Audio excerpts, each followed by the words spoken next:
So, welcome. This is another episode of Career Pivot Office Hours. My name is Mark Miller. We are here every Monday evening at 8 p.m. Central Time, which is 6 p.m. Pacific Time and 9 p.m. Eastern Time. And you can figure out what Mountain Time it is. And what we're here is we always pick a topic that from a past Career Pivot blog post. Tonight is, are you an excellent passive candidate or a turkey? And we're going to spend about 15, 20 minutes discussing this, and then we will open up the seats. Okay. I am Mark Miller. I am assisted by my lovely assistant. Hello. I'm Elizabeth Rebay. I'm here in Austin, do marketing for an environmental engineering company, and help Mark with his social media for Career Pivot. So I'm happy to be here. This is a good topic. I'm ready to, I think it'll be a good discussion. Yeah, and so we're going to, the idea here is, by the way, I'm getting this a little more formal because we're going to turn this at some point in time into a podcast. And so let's go ahead and kick it off. Okay, I'll turn it back over to Elizabeth. Okay, so this is a great post. Hopefully everybody's had a chance to read it. So let's start out, and I'm just curious, what do you mean by being a turkey? What is that about? Well, the term I got it from Tyler Pearson's book, End of Jobs. Okay. It actually has a much longer history, and there's a quote in the post where it actually came from. But the idea is a turkey. A turkey today in the U.S. is typically born into a sterile environment. It is fed every single day. Every day is really good. Mm-hmm. It's exercise, fresh air. Mm-hmm. Every day is better than the previous one. For about 3 years. Oh, wow. Okay. Until the fourth Wednesday of November, when it ain't so good to be a turkey. That's right. That's when the butcher comes out and goes, thunk. So the concept is a lot of us have been turkeys. Yes. And I think in the post I talk about, when I used to work for IBM and things were really good. I hired on in 1978, and for 15 years, things were great. Yep, you were rocking and rolling. IBM was grand at those years. Until January of 1993, when IBM nearly went bankrupt. Suddenly, overnight, the Full Employment Pact went away. They closed several plants and things, and we were all fat, dumb, and happy. Yep. Mm-hmm. Similarly, I talk about the post. If you were until October of 1991, you were working at Enron. Mm-hmm. Great place to be. Yes. Right? Yes, it was. You were moving and shaking, doing great things. And you were putting your entire 401k in Enron stock. It was going up. Things were good. Yes. Yes. Okay. And the other example I gave was if you were in the oil industry 1 year ago at $100 a barrel, things were good. They were very good. They couldn't keep people out there. Right. Now lots of folks are having layoffs. It looks like it may start coming back, but don't talk to anybody in Saudi Arabia right now. Okay. Good to know. Right. Saudi Arabia, it looks like they're going to run a multi-billion-dollar deficit this year. Okay. And they're really concerned. And if you work for Saudi Aramco, or by the way, you work for Chevron, Exxon, Shell, not good. So that's where the term turkey came from. Okay. All right. Okay. So now we got turkey defined. What do you mean by a passive candidate? What is that term, and how are you defining that term? An active candidate is someone who's actively out looking for a job. Okay. Which is what we traditionally, when someone wants a job, they actively go out and look for it. They apply online. They're talking to people. They're out networking. They want to find a job. Okay. And this is the way the traditional model of going back 10, 15, 20, 30 years is companies would post a job, wait for people to apply, and once they applied, they would look at that pool of candidates and go interview someone. Now with Web 2.0, which is / social media, they're out looking for people. They are out using Google or LinkedIn search, and they are going out looking for the best candidate. And they don't care that you're not looking. So the definition of a passive candidate is someone, if I approached you, Elizabeth, are you interested in this job? Sure. And you say, let's talk. Now, an excellent passive candidate is someone who makes themselves attractive to people who are outsourcing. Yes. Right? You're on purposely putting your resume on resume databases. You are creating a LinkedIn profile that has all the right keywords. You are putting your stuff out on various different websites. You might have a personal website. You are making yourself findable. Yes. Yeah. So the idea here is you're making yourself pretty. You're pretty. You're making yourself attractive to potential people who could hire you, but you're not actually out looking. No. Okay. But you got the "Here I am, look at me" sign on the top of your head. That's right. So what has changed in the world of hiring that makes passive candidates more valuable? Sure. Have we always had passive candidates? Yeah, we kind of always had passive candidates. As many of us look back on our careers, we've gotten a lot of jobs in our careers based on, hey, you interested? Your buddy says, we got this new job opening. A lot of people will tell you that some of their best jobs came through networking. Yes. And they may or may not have been actively looking. Okay. So passive candidates have been around for a while. What's happened is starting, I don't know, probably 8-10 years ago, primarily with the advent of LinkedIn, where we are putting a lot of information about ourselves out on the internet. And then 2, Google. Yes. Right. And today, in the last 5 to 10 years, companies have embraced this. And rather than just simply posting jobs and saying, let's see who applies, let's go find the best candidate who is out there. And let's go court them. Yeah. So think of this as dating. Yes. And the fact is 2 things have happened. Number one, we are putting more information out there.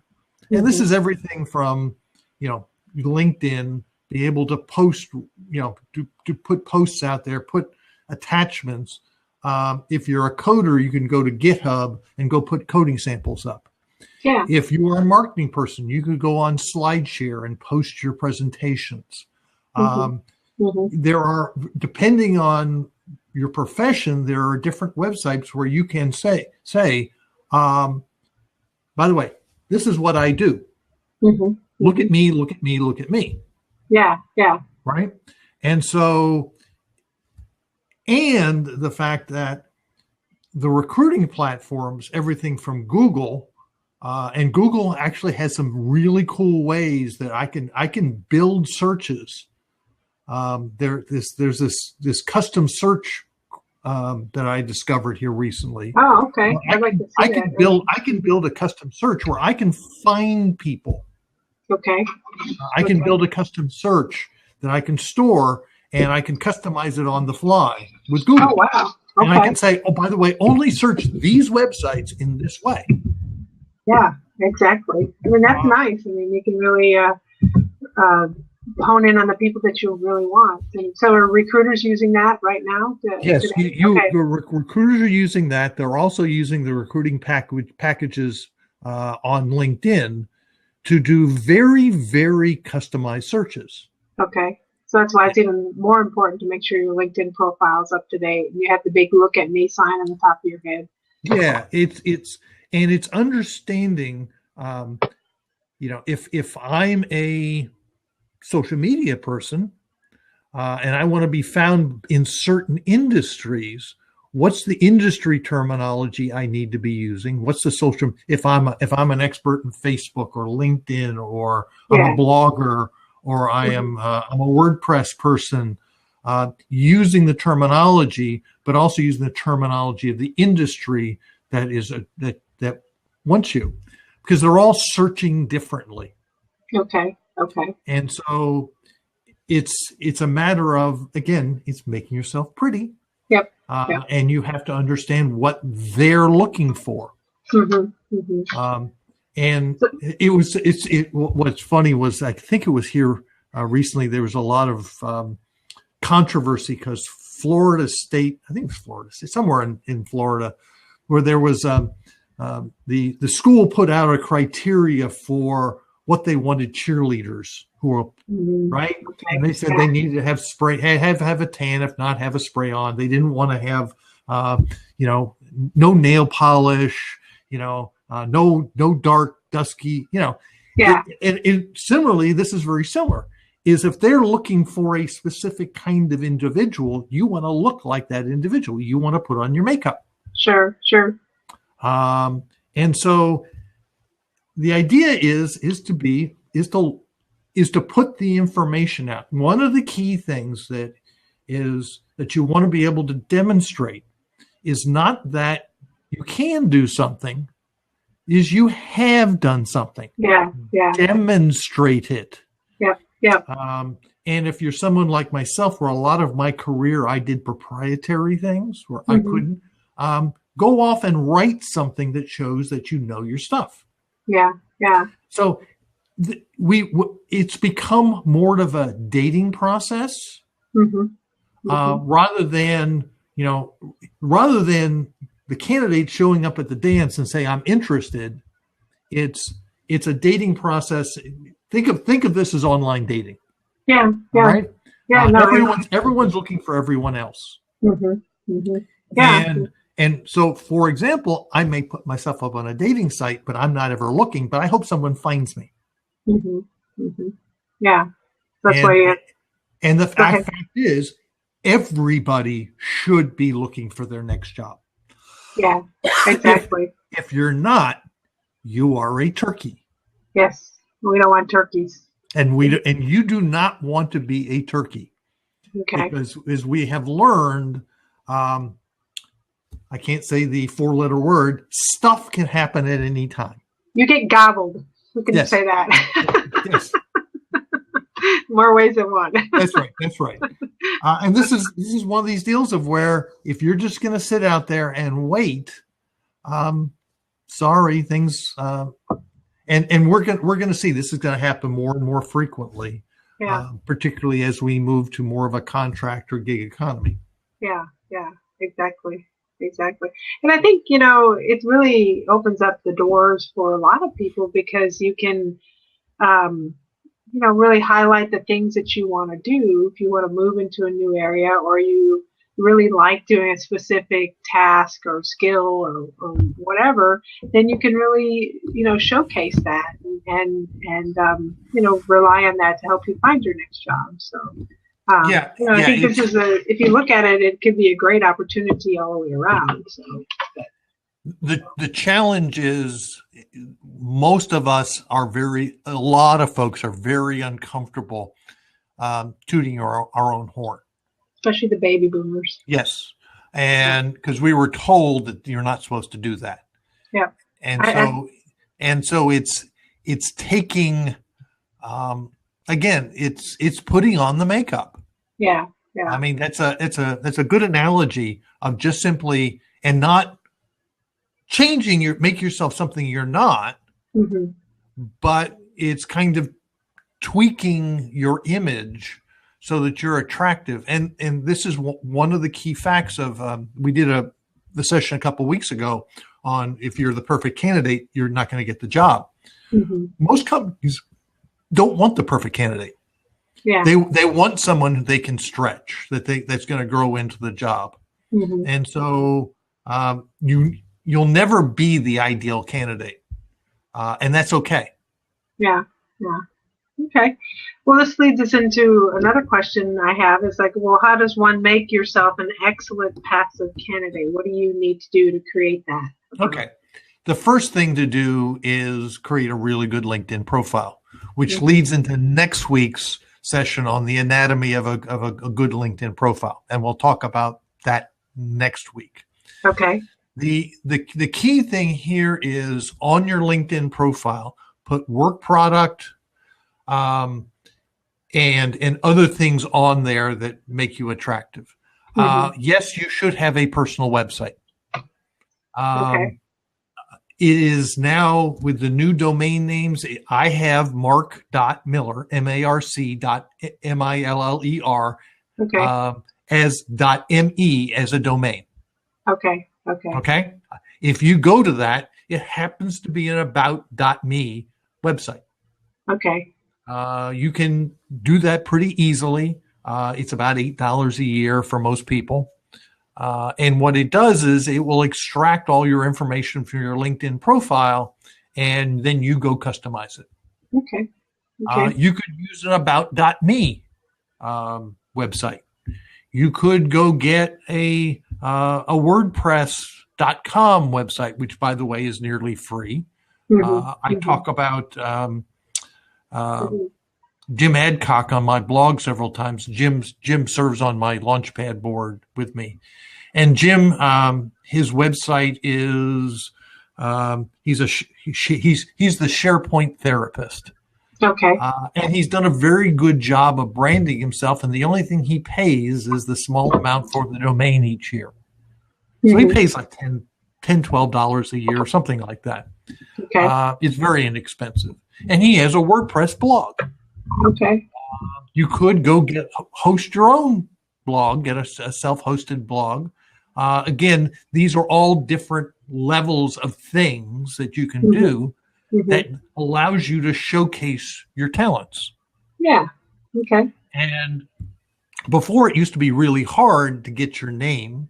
And by the way, I highly recommend you grab your domain so someone else doesn't. Okay. And because, yes, if you Google Mark.Miller or Mark Miller, I have a very common name. I have a Google alert on my name, and I came up. I was arrested last week for being a pedophile, or I had child pornography on something. I forget where it was in Canada. I mean, it was, I Google my name. I have a Google alert on my name. Okay. I'm also a very famous race car driver. Well, that's good. I would take the first one, the second one. So I'm sorry. Race car driver. But you really want to know about this stuff, because they are going to Google you. Yeah.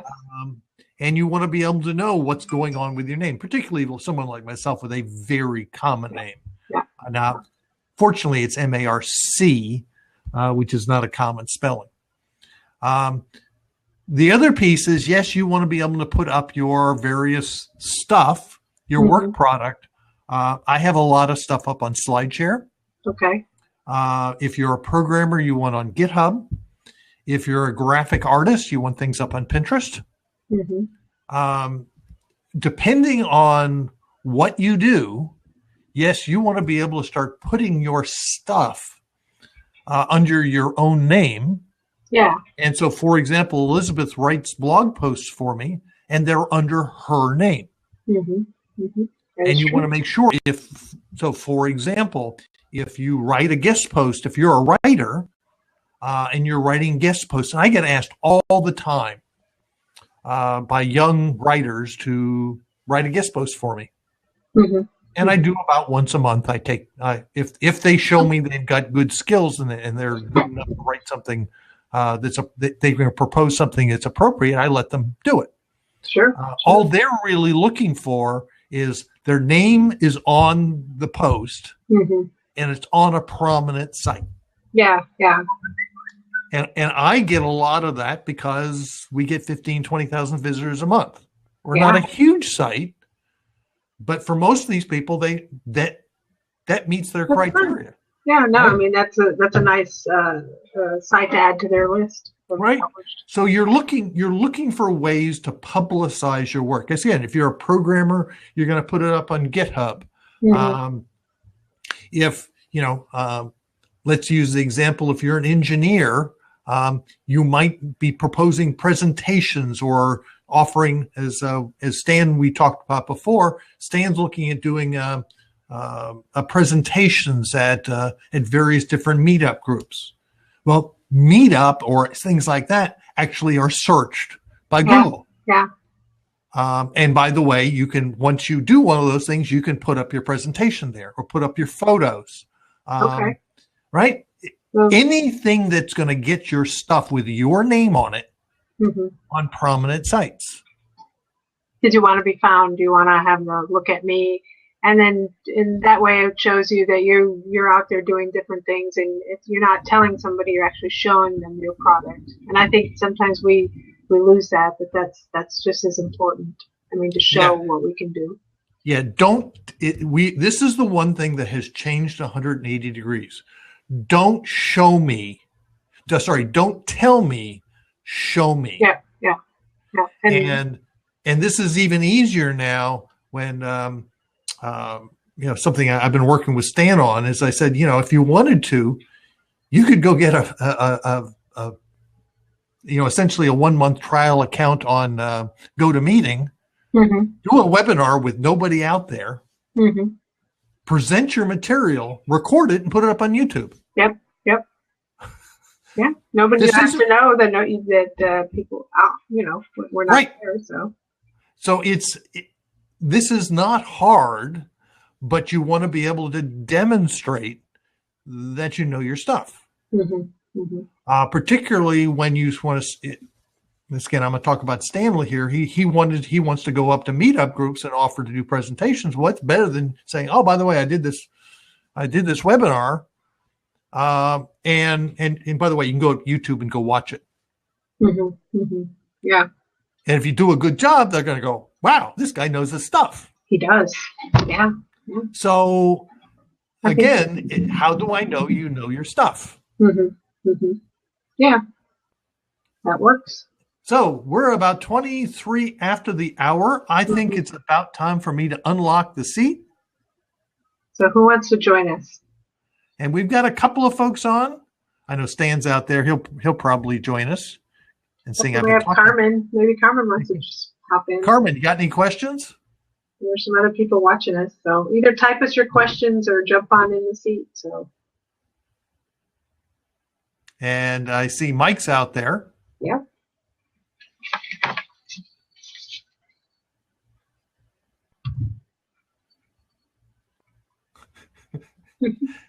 By the way, this will be edited. This will be recorded, and I'm editing this time. I'm getting smart. I'm going to put a little header and header and trailer, and I won't add any lead-in music just yet. I was hoping for the Rolling Stones or some Led Zeppelin. Well, I've got to get royalty-free music. Oh, okay. Okay, we have a question here from Carmen.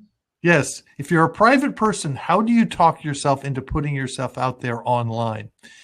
It isn't necessarily about talking about yourself, but demonstrating that you know your stuff. So it might be as simple as putting a PowerPoint presentation, or I'm helping various clients right now write papers.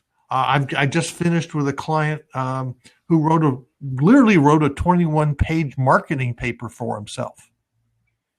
And it was very strange because we built it as a white paper, but we had him write it in first person. Oh, okay. Which is because he kept on saying white papers are written in third person. I said, but this is a marketing document for yourself. Mm-hmm. And so the idea is he's expressing his opinion. Yeah. Yeah.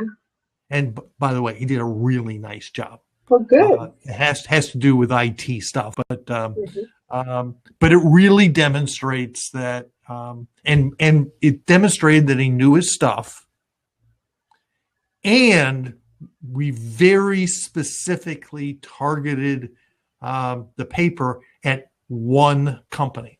Okay. Okay.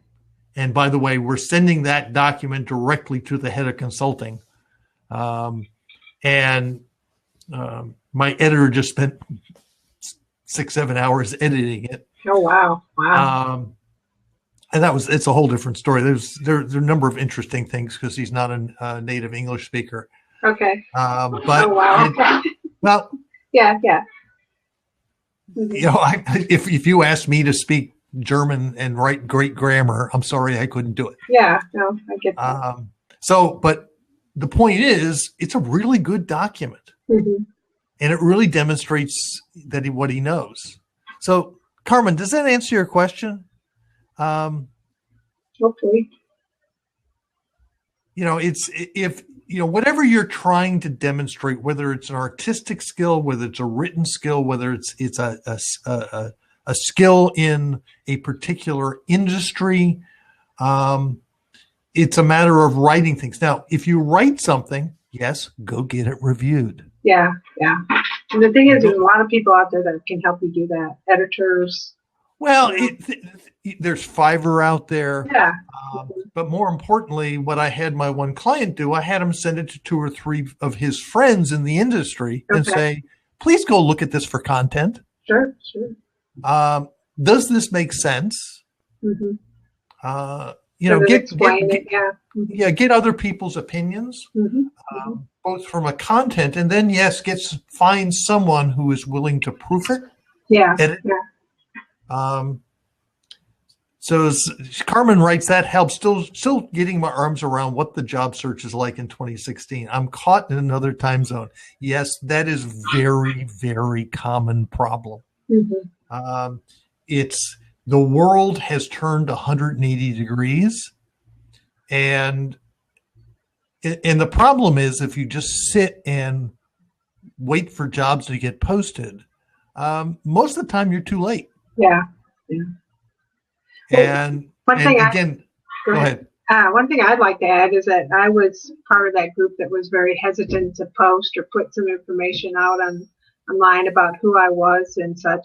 And so what I did is I started out really small. I just started finding articles that I found relevant to what I wanted to achieve was to learn more about marketing. And I just started posting those articles, and then I started getting feedback from people who said they liked them, that they thought they were very informative. So that kind of gave me a sense of that, it was okay to post some more information. And so now I'm thinking about what can I add out next or put out next, and maybe do posting things on Mark's website is a one way for me to do that. So I just start small, and I know it's a little overwhelming, but if you just do a little bit at a time, you'd be surprised how people embrace that. Yeah, Stan's coming in. I did a case study on a client called the Introverted Sales Guy's Job Search. Mm-hmm. It's about a gentleman who was very introverted, and it's a good example of he got started slowly. He did a little bit at a time, and as he reached out to people and asked for help, as he developed his own brand and knew the language to use, it got easier for him to talk, and he got a lot of positive feedback. Yeah. So we have Stan the Man. Okay. One thing I'm noticing now is I'm starting to, for lack of a better term, publicize myself. I'm starting to notice a lot of forums that I didn't know existed. Okay, I think we talked about LinkedIn, and you can post a blog on LinkedIn, but I was just invited to another forum today that Vincent Granville started, the Data Science Central Fellow. And it's called the Internet of Things, and that's one place I'm trying to target. So I came across that today, and then besides that, in my website, there's Springboard and our bloggers.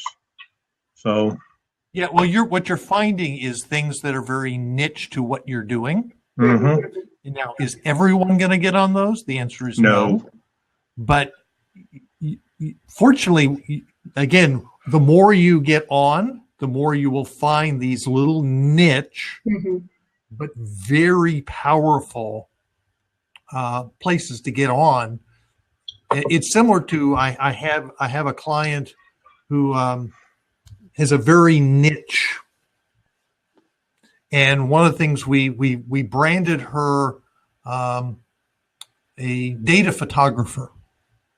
She knows how to take great pictures. Right. I showed you her when we talked last time, and she said, "Well, I'm not attracting the people I want. I'm not getting hits. People are." And suddenly, she got 2 or 3 interviews where people went, "Wow, we're really impressed with you." True.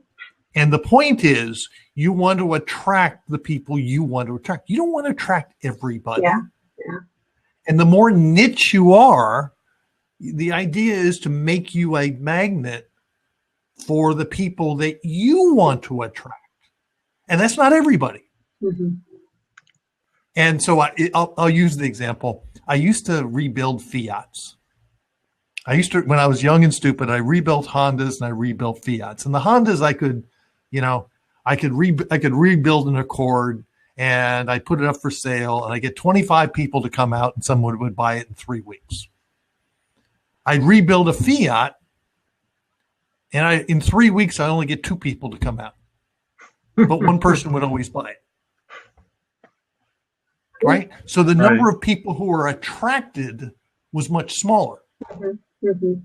Well, similarly, if you have a very niche skill, the sheer number of people you're going to attract will be smaller. You just want to make sure that you attract the right people. Yeah. Right. I think that's pretty much the position that I'm in. That's why I was excited to get the invite about the IoT today, because that's one area, the Internet of Things, machine data, scientific/medical, that sort of thing. Yep. And again, what you do is not for everybody. Right. Right. And so what we want to do is we want to be able to attract. We want to be a magnet for a very select group.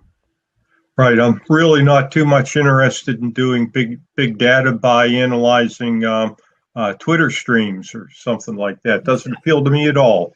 And that's hot right now, but not for me.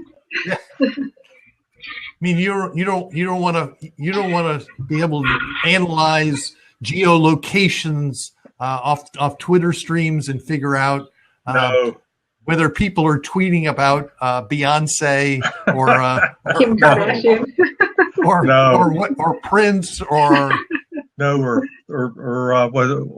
the current scuttlebutt is on the Huggies Twitter stream or something. Oh, yeah. I'm not into the business to consumer stuff, so. Yeah. I'm sorry, you're missing very important. I always joke. At least I know what I want. Yes, well, that's good. Most people don't. So I got into very early in the data mining back in the 1990s, and the first thing that they discovered was there's a direct correlation between beer and diapers. Oh yeah. Right? When people go in and buy diapers, they buy beer. Right. Yeah. And that's why you walk into any grocery store, the diaper aisle is near the beer aisle. Mm-hmm. Thank you, dunnhumby. With that all X out, maybe somebody else wants in. Sure. We've gotten a few more people who come in, and the whole idea is, making yourself look attractive online for people to find you. And that's what a good passive candidate is. A good passive candidate is someone who makes themselves attractive. And we're coming up on 35 minutes. So if anybody else wants to jump in, please do. Otherwise, we're kind of going to close this thing down. Okay. Well, if you are watching this, you're either watching it live, or you're watching it on my blog, or you're watching on YouTube, because this will get on by Wednesday. Will be on YouTube. If you're on YouTube, give me a thumbs up, thumbs down. If you're on my website, share it. Give me a comment. And Bill says key is excellent job performance. I will agree that. The question is, how do you demonstrate that? So with that, again, thank you, everyone. Next week, we're going to talk about the anatomy of a good or an excellent LinkedIn profile. Yep. How do you construct your LinkedIn profile as a passive candidate? And there are 2 steps to this. So this is based on the post I put out there today. First is, how do I attract them? Yes. And the second is, how do I get them to act? Mm-hmm. Because what we want them to do, what I want you to do is, once you find my profile, for you to reach out to me. Yes. Yep. How do I do that?